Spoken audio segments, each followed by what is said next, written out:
여러분 안녕하십니까? 고종환 TV 부동산 애널리스트 TV를 운영하고 있는 고종환 한국자산관리연구원장입니다. 지난 2주는 우리 부동산 애널리스트 유튜브를 녹화를 못했습니다. 좀 사정이 있었는데요. 좀 말씀을 드리면 YTN과 제가 손을 잡고 YTN 고종환 TV를 새로 발족을 했습니다. 3주 전에 했는데요. YTN이나 이렇게 언론사가 개인과 손을 잡고 콜라보를 통해서 유튜브를 이름을 이렇게 한 거는 처음이라고 합니다. 첫 사례인데요. 어쨌든 그러다 보니까 제가 하고 있던 이 부동산 애널리스트 이쪽에 제대로 하지 못한 점은 좀 죄송하고요. 앞으로 어떻게 해야 될지 솔직히 고민입니다. 이 두 개를 동시에 운영해야 할지, 또 아니면 구독자가 많지는 않습니다만 또 저희 제자나 또 부동산 애널리스트 회원이나 유료 상담 고객이나 이런 분들이 많이 이제 애청자 많이 구독자가 열혈 팬이 많다고 하는데 이런 분들에 대한 그런 기대 욕구를 또 어떻게 해야 할지, 그래서 우선은 그 YTN 고종환 TV 이쪽을 좀 보시기 바랍니다. 이거는 지금 간이로 찍어서 막 편집이나 카메라 웍이 없거든요. 근데 YTN 고종환 TV는 YTN 제작국에서 직접 하고 있기 때문에 화면도 좋고 또 여러 가지 보시기에는 좀 편리할 것으로 생각이 듭니다.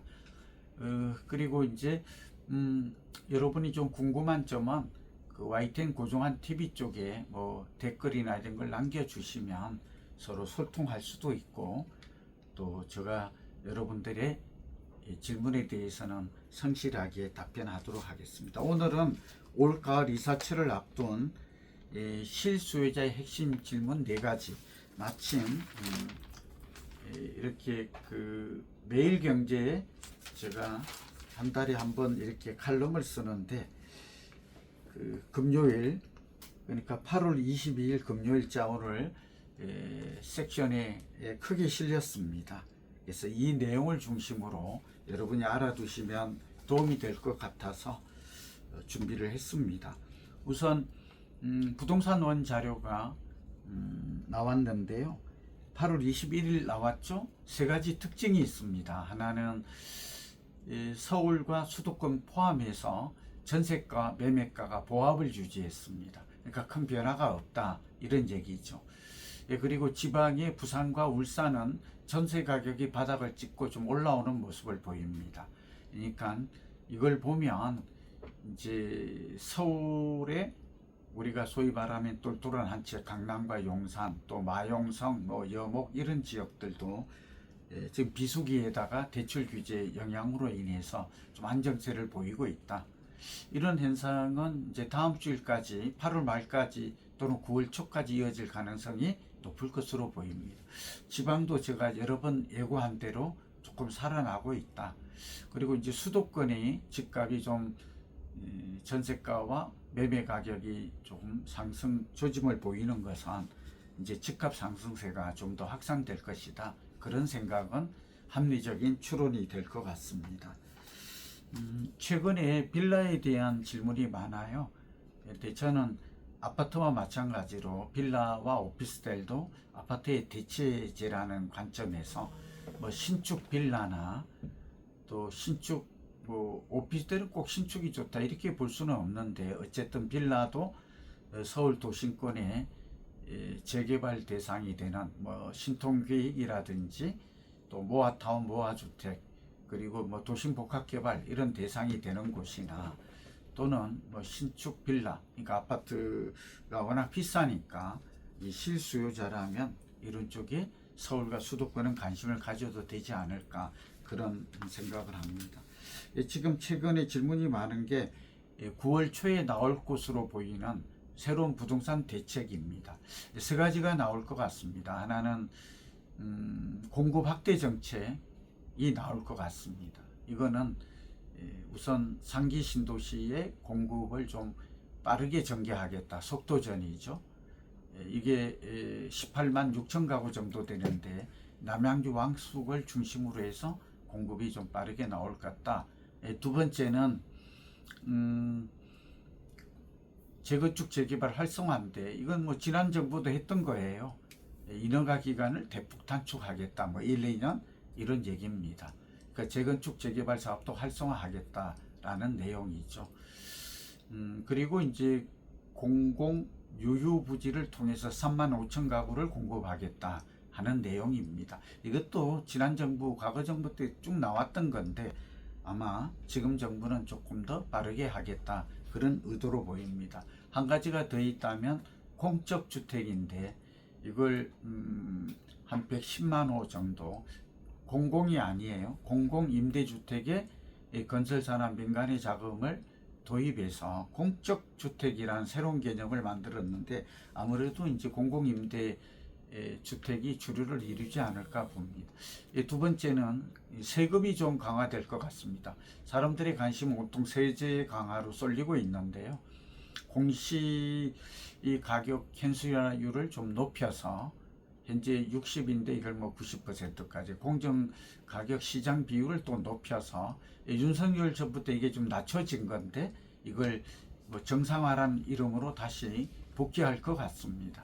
여기다가 다주택자 양도세 중과가 내년 5월까지 유예가 돼 일몰제죠. 근데 이게 다시 살아날 것 같습니다. 결국은 고가주택이나 다주택자들이 세금이 한 20에서 뭐 시뮬레이션 결과 한 40%까지 늘어날 거다. 그런 거는 미리 알고 대비하는. 그 다음에 재건축 추가 이익 환수제죠. 부담금도 그대로 살아있을 가능성이 높습니다. 그러니까 이것도 완화되거나 뭐 그러지는 않을 것 같다. 세부 부담은 좀 더 늘어날 것이다. 이렇게 대출 규제는 강남이나 용산 규제 지역이라고 그러죠. 현재 LTV가 50%인데 이게 40% 정도로 더 강화될 것. 그러니까 돈을 빌려서 집 사기는 더 그만큼 어려워졌다 하는 얘기가 됩니다. 그러면 질문은 9월 이후 부동산 시장은 어떻게 될까 하는 것인데 제가 볼 때는 완만한 상승세가 나타날 것 같습니다. 일각에서는 뭐 폭락한다, 폭등한다. 물론 이제 금리가 내리고 공급이 부족해서 전세가 오르니까 내리지는 않을 것 같습니다. 특히 서울은 그렇습니다. 그리고 또 일각에서는 뭐 환율이 오르거나 우리 경제가 안 좋아지면 폭락할 거다 이런 얘기도 있는데 당장 올해 하반기에 집값이 폭락하는 사태를 기대하기는 어려워 보입니다. 내 집만 하는 분들은 뭐 장기적인 측면이라면 서울과 수도권은 저는 내 집 마련을 하는 방향으로 전략을 수립하는 게 좋겠다는 말씀을 드립니다. 이 실수요자 같은 경우에는 전세로 사는 것보다는 그래도 서울과 수도권 그리고 부산, 울산, 대구, 광주, 대전 지방은 내 집 마련하는 방향으로 가는 게 제가 볼 때는 중장기적으로는 유리한 선택이 될 걸로 보입니다. 세 번째는 이제 월세 가속화 때문에 어떻게 할 건가 하는 건데 월세가 가속화되는 이유는 우리가 다 알고 있죠.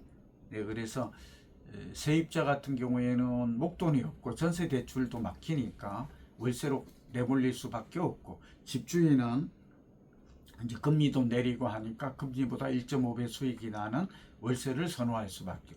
그러니까 전세 매물은 줄어들고 월세 매물은 늘어나고 또 우리 주거 취약계층, 저소득층을 중심으로는 전세보다는 월세를 선택할 수밖에 불가피한 이런 측면 때문에 월세 거래가 이건 정상화되는 게 아닙니다. 6대4 정도로 높아졌습니다.